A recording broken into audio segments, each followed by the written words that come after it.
31 de março de 1848. Em Hydesville, dos Estados Unidos da América, manifestações de forças inteligentes, intervindo no plano físico, assinalam o surgimento do espiritismo através da fenomenologia mediúnica.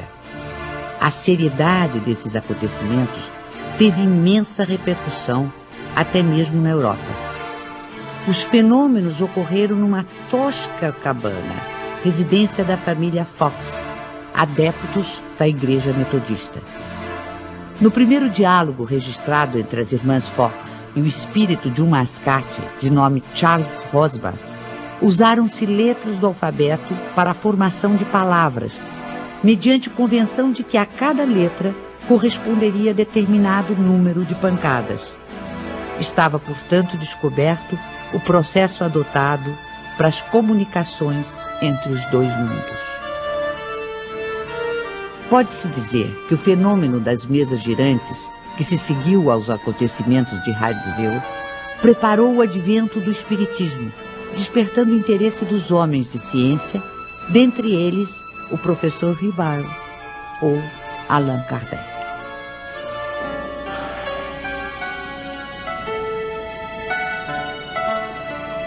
Foi em 1854 que pela primeira vez ouvi falar das mesas girantes. Encontrei um dia o magnetizador, o Sr. Fortier, que conhecia desde muito tempo. Disse-me ele que já não eram somente as pessoas que podiam se magnetizar, mas também as mesas, conseguindo-se que elas caminhassem e girassem à vontade. O fato não me pareceu radicalmente impossível. O fluido magnético, que é uma espécie de eletricidade, pode perfeitamente atuar sobre corpos inertes e fazer que eles se movam.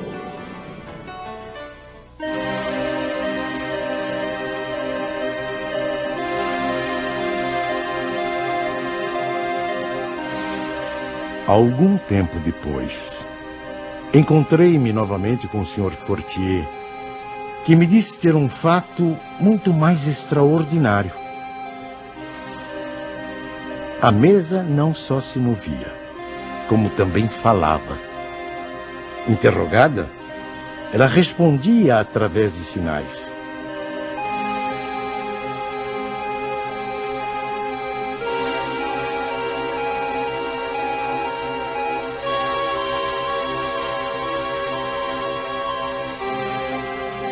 Eu estava, pois, diante de um fato inexplicado, aparentemente contrário às leis da natureza e que a minha razão repelia.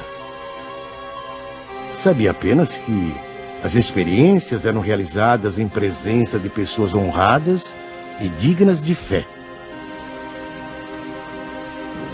No ano seguinte, o Sr. Carlotti, amigo de 25 anos, me falou dos mesmos fenômenos com entusiasmo.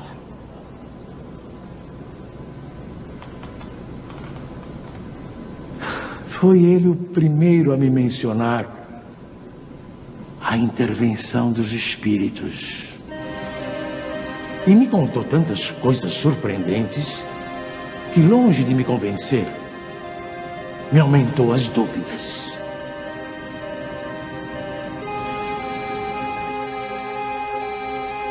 Tempos depois, fui convidado a assistir às experiências que se realizavam em casa da senhora Pleine-Maison.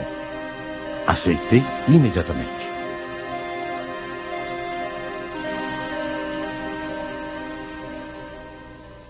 Foi aí que, pela primeira vez, presenciei o fenômeno das mesas que giravam, saltavam e corriam.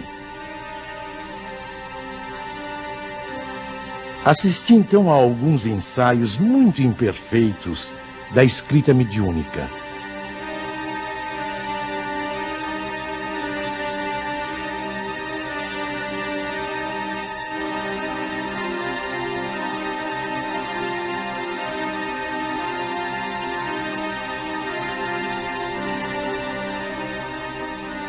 Sem dúvida, havia ali um fato que necessariamente decorria de uma causa.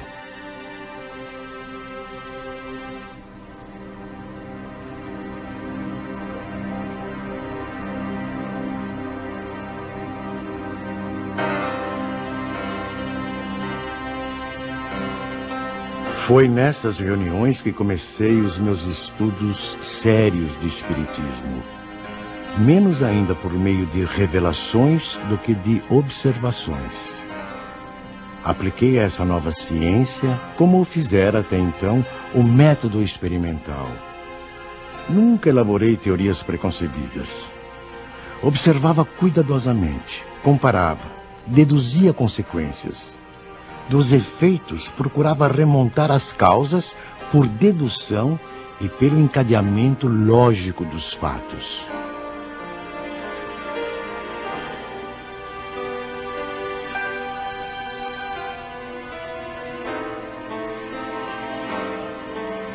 Um dos primeiros resultados que colhi das minhas observações foi que os espíritos, nada mais sendo do que a alma dos homens, não possuíam nem a plena sabedoria, nem a ciência integral. O saber de que dispunham se limitava ao grau que haviam alcançado de adiantamento. A opinião deles só tinha o valor de uma opinião pessoal. Esta constatação me preservou de acreditar na infalibilidade dos espíritos e me impediu de formular teorias prematuras, tendo por base o que fora dito por alguns deles.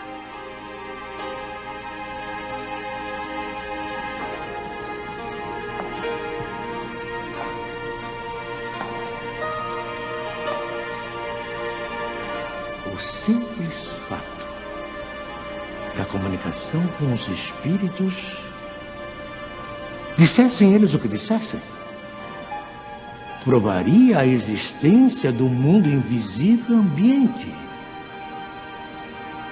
Já era um ponto essencial, um imenso campo aberto às nossas explorações. O segundo ponto, não menos importante, é que aquela comunicação permitia que se conhecesse o estado desse mundo, seus costumes. Se assim podemos nos exprimir. No ano seguinte, em 1856, passei a frequentar também as reuniões espíritas que se celebravam em casa do Sr. Rustam. Eram sérias essas reuniões e se realizavam com ordem. As perguntas fúteis haviam perdido todo atrativo para a maioria das pessoas. Quanto a mim, ia obtendo a resolução dos problemas que me interessavam, do ponto de vista da filosofia, da psicologia e da natureza do mundo invisível. Levava para cada sessão uma série de questões preparadas e metodicamente dispostas. Pouco a pouco, as sessões iam assumindo caráter muito diverso. Entre os assistentes contavam-se físicos, matemáticos, estudiosos e cientistas das mais diferentes áreas do conhecimento humano. Todos formulando perguntas, aprofundando temas e questões.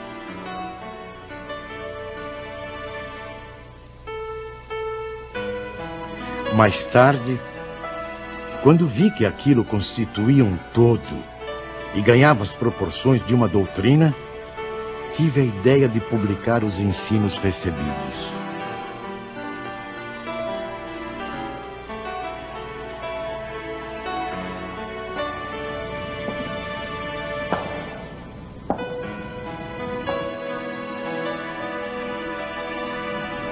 O meu trabalho, em grande parte, já estava concluído e tinha as proporções de um livro.